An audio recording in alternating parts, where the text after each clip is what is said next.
Everybody doing today?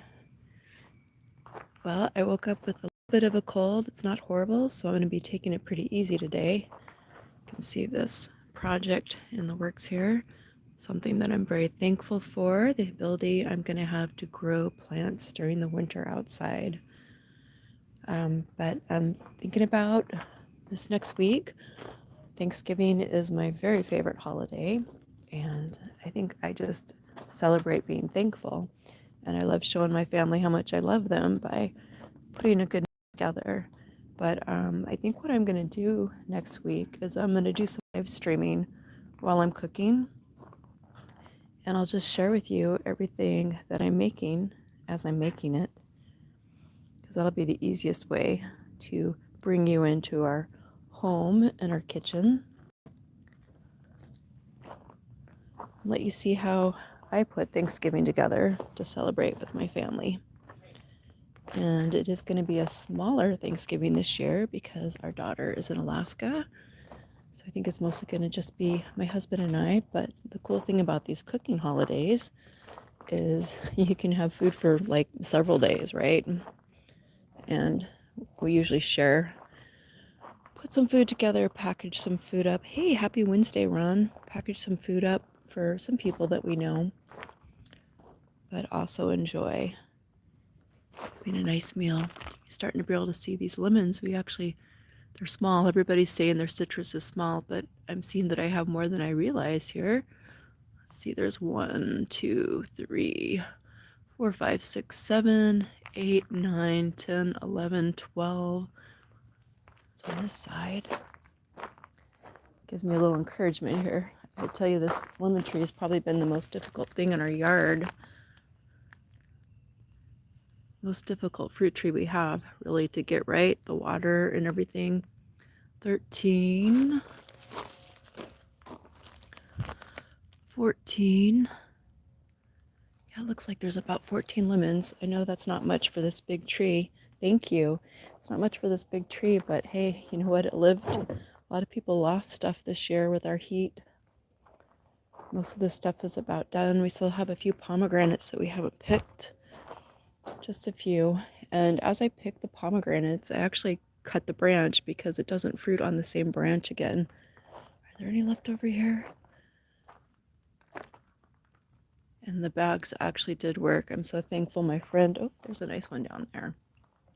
So thankful my friend Julie gave those to me. That was really sweet of her, right?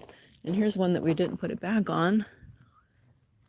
And it didn't even split and nothing ate it. That's awesome. A couple more over here. There's one, surprise. And we have some compost bins. Hey, good morning, Jay Brown. Good luck with that.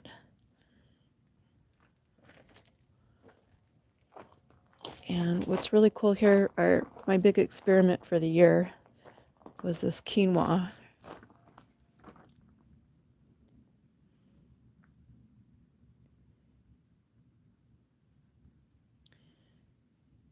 Always trying to find a way to grow new things.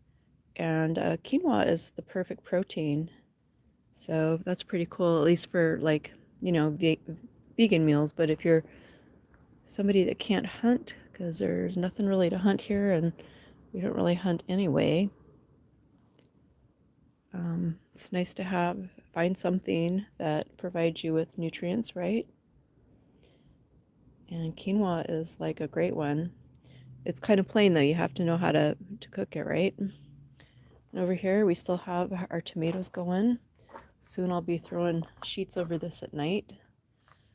But we're getting some that are ripe. And there's actually some down here that are a little bigger. So I managed to have two totally different types of tomatoes out here. And so now I'm not sure which one's the Thornton. I guess I'm going to have to do a little research. I kind of felt like the Thornton was a cherry tomato, but when I look, I'm pretty sure I planted the Thornton right there. So maybe they're in between size. I'm going to have to Google it, right? Oh, thank you. Thank you. I love our garden too, but thank you. I'm glad you're enjoying it. So there's some horseradish back here. I think something ate most of them. I had several in here. And it looks like there's definitely one, so that's awesome. And this is the blackberry my friend Julie gave me. Eventually, when this is all done, that blackberry is going to go over in the corner, right? And we have a volunteer palm tree back here. That'll be coming out. These things are a lot of work. This is a yarrow. It's coming back now that the heat's gone.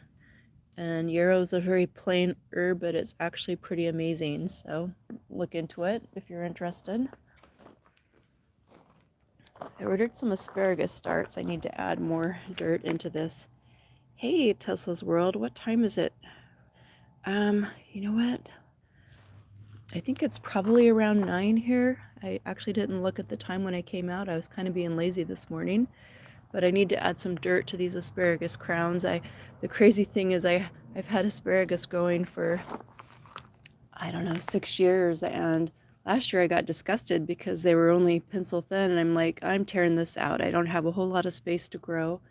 And would you believe it? One of them survived, and oh, hey, that's awesome. Thanks for joining us this morning. So it was like actually a real thick asparagus stalk, right? So if I would have waited 1 more year, we would have had a whole bunch of asparagus. So time is on my side, and I'm just going to plant some more of it, and this time I'll be patient. And this is fennel, and a lot of people don't like fennel, but I think it's because they don't know how to cook it. This will make a big bulb down here, and basically you just need to caramelize fennel before you add it into a soup, and it's super good with sausage, kale, fennel soup, right? And I had garlic going this year, and it turned out to be a great experiment just leaving garlic in the garden, because now we have some more of it coming up, and it actually ran off the squash bugs. So, well, what kind of garden do you have? What part of the world do you live in, Tesla?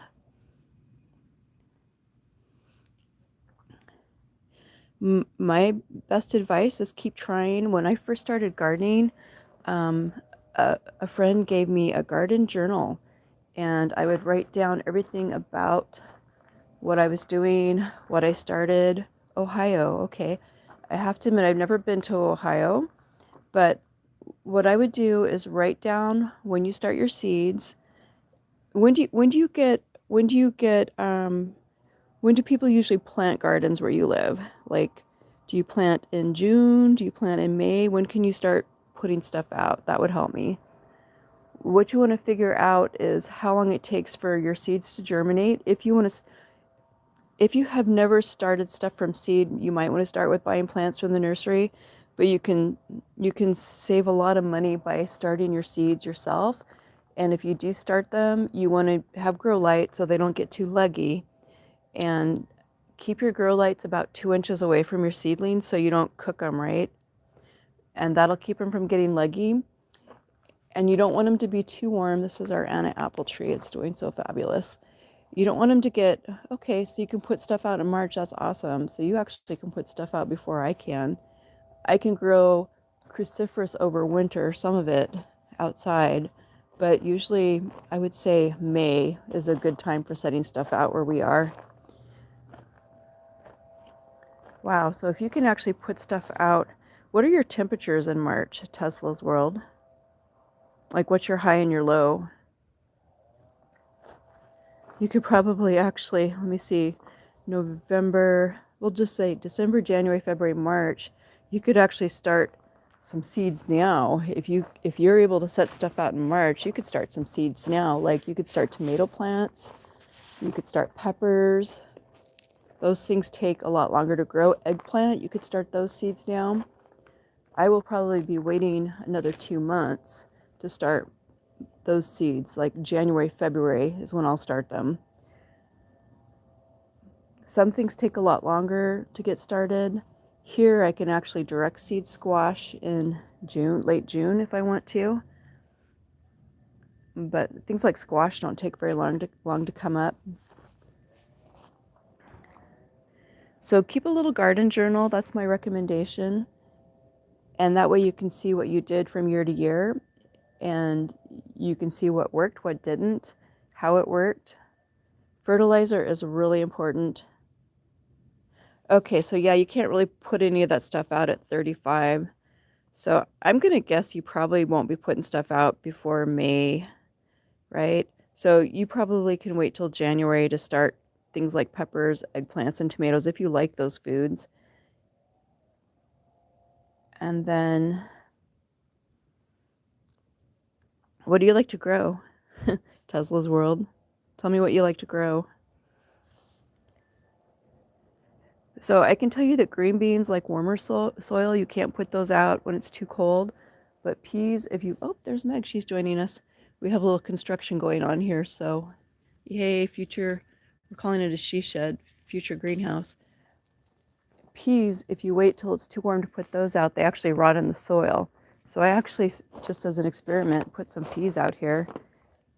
And oh my gosh, well, here's one that came up, right? It's probably not going to make it too long. I waited too long to put this out, but I think, oh, here's something ate the top of this one. It was probably the quail.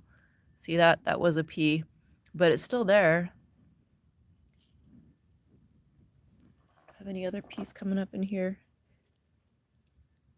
Peppers, green beans, a lot of veggies. Okay, so for the green beans, you probably want it to be at least 50 degrees if you're going to direct seed those, right? Because they won't do good if it gets too cold. But yeah, I put a bunch of pea seeds out and it looks like I waited too late for that. I did actually have a crop of green beans here for a little bit. But peppers, go ahead and start your pepper seeds in January. Make sure you have a grow light at least 2 inches away from them.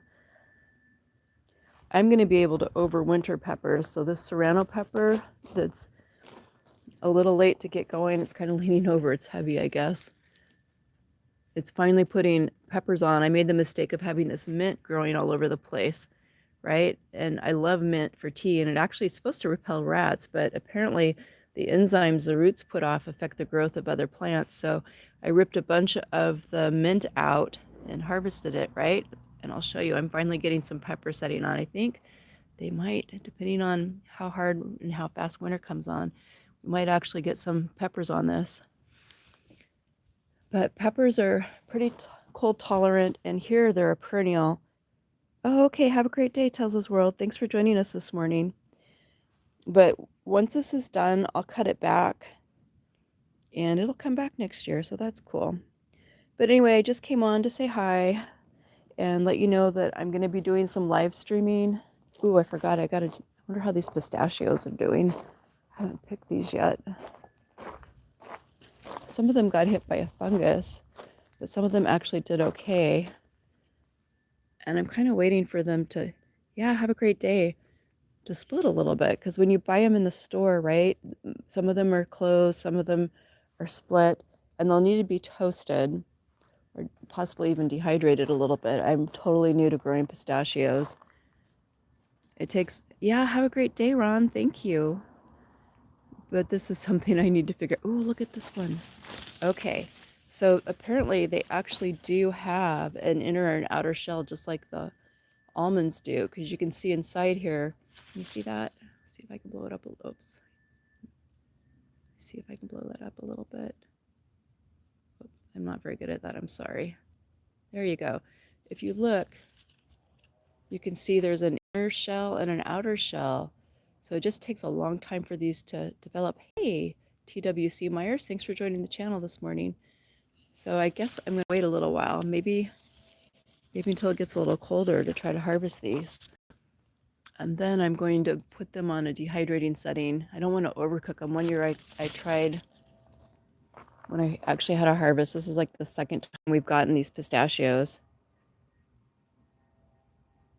Well, that's wonderful. You know, a lot of times people that are autistic have talents that other people don't have. Are you good at numbers? So yeah, I'm waiting to harvest these pistachios a little bit longer because they're not quite ready. Well, that's wonderful. Well, I hope you have a great day today, TWC. Thanks for joining the channel. And next week, probably starting Tuesday, I'm going to do some live streaming of some cooking for anybody who wants to join in. You're not good at math? What about music? For anybody who wants to join in on the cooking and see what I'm doing. So instead of a video, you'll just be welcome to pop in if you'd like to while I have the live stream going. TWC, what I would advise you to do is figure out what you're good at, because a lot of times when people are autistic, they have skills that are really, really honed in a certain area. Well, you know what? Being a good guy is a great thing.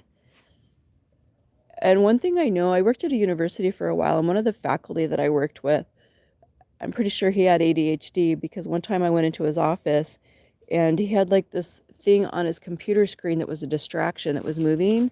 And he had this thing that he kind of stood on, and he kept everything moving around him. So people that have ADHD have a hard time focusing. And if there's a lot of distractions, weirdly, for me, that would totally blow it for my learning. But if there's a lot of distractions, people with ADHD can actually focus. So that's what I learned from working around people with ADHD. Can I swim in a pond? You know what? So we live in the desert of southern Nevada, and all the water here, there's hot springs, they have amoebas in them. So no, I'm not gonna get it. Well, I hope everybody has a blessed day today. Thanks for tuning in, and next week be watching for some live streams because I will be busy in the kitchen.